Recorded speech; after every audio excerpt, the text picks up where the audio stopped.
Hi, welcome to the newscast. Today we will discuss about Paris Agreement. So what is Paris Agreement? Paris Agreement is a landmark environmental accord adopted in 2015 to address the climate change and to reduce the negative impact of industrial revolution. Industrial revolution begins in 18th century at Great Britain, which enhanced the use of coal rather than use of fire and water for transportation and industries, and it replaced the manual labor with machinery. And by 1850, with the invention of steam engine which spread across US, Europe, there was an invention of oil in 19th century. And by 20th century, world was fully dependent upon oil, gas and coal consumption, which pose a serious threat towards our climate. And in 2005, there were 298 ppm of carbon dioxide in our climate, and by 2019 it has increased to 409.8 ppm, which is between the range of 400 to 1000 ppm, and it can pose a serious threat towards human health and towards our environment. So whole world has come up with this big agreement to work towards this greenhouse gas emissions. So how many countries are part of it? There are 197 countries, out of which Iran, Turkey and US are not part of this agreement. So what are their goals?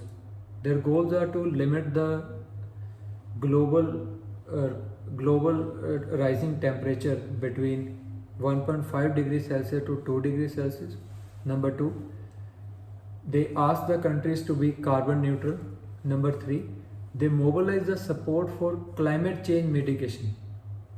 What they do is they ask the developed countries to help the developing countries by providing them financial assistance. So this is a good step by this agreement, so that small countries can also work toward this climate change. So why this agreement is important? So according to the Intergovernmental Panel on Climate Change, there is an increase of carbon dioxide by 40%, increase of nitric oxide by 20%, and increase of methane gas by 150% in the atmosphere.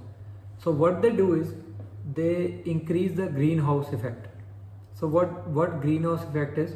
Basically, when the solar radiations come from the sun towards the earth, these gases prevent the reflected heat to get into the atmosphere and get it into the space.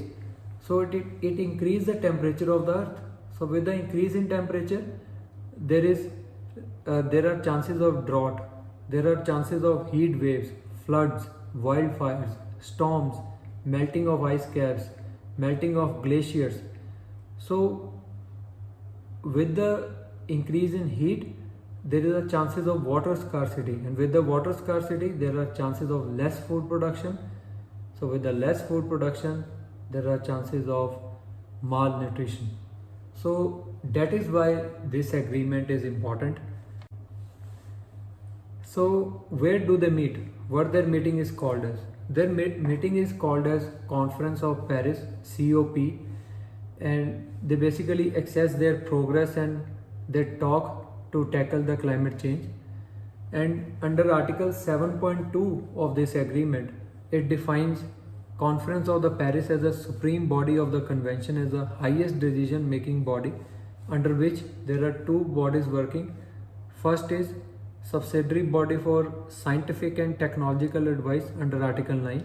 Second is subsidiary body for implementation under Article 10. Under Article 9, they advise the countries how to work scientifically and technology to combat this climate challenge. And under Article 10, they assess and review the partner countries. So India must urge Biden administration, the new US President Joe Biden, to adapt the Paris Agreement so that we can get funded from the US, which was pending under the Barack Obama administration. Number 2, India is working nicely towards climate change. There are many programs which are working on it. That is Jawaharlal Nehru National Solar Mission, whose objective is to enhance the solar energy. Then there is a Prime Minister Council on Climate Change, and which include National Mission for Enhanced Energy Efficiency, which is working for cost effective and energy efficient, and National Mission for Sustainable Habitat, which is working towards building urban planning and improving waste management. And last is National Water Mission and National Sustainable Agriculture, which are working towards the water and the agriculture. So this is all about Paris Agreement on climate change. I hope you understand it, as it was in news recently, 1 or 2 days ago. So I decided to discuss it with you. So till then, watch my channel, follow me. Thank you.